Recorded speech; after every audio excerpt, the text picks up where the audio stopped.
حضرت عبداللہ ابن عباس رضی اللہ تعالی عنہما کی عقیدہ کی پختگی۔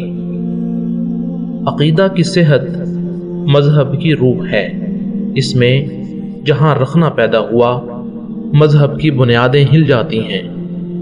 تقدیر کا مسئلہ مذہب میں ایسا نازک اور پیچیدہ ہے کہ اس میں ادنا افراط و تفریط سے ہولناک فتنوں کا دروازہ کھل جاتا ہے۔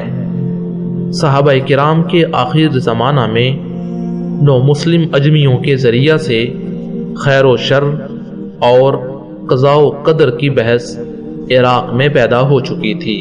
ایک مرتبہ حضرت ابن عباس رضی اللہ تعالی عنہما کو معلوم ہوا کہ ایک شخص تقدیر کا منکر ہے۔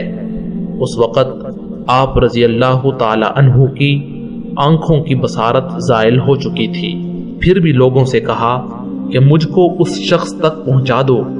لوگوں نے پوچھا آپ اس کے ساتھ کیا طرز عمل اختیار کریں گے؟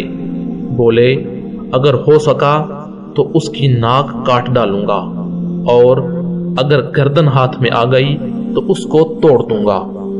میں نے آن حضرت صلی اللہ علیہ وسلم سے سنا ہے، آپ فرماتے تھے کہ میں بنو فہر کی عورتوں کو دیکھ رہا ہوں کہ وہ خزرج کا طواف کر رہی ہیں اور سب کی سب اعمال شرک میں مبتلا ہیں۔ تقدیر کا انکار اس امت کا پہلا شرک ہے۔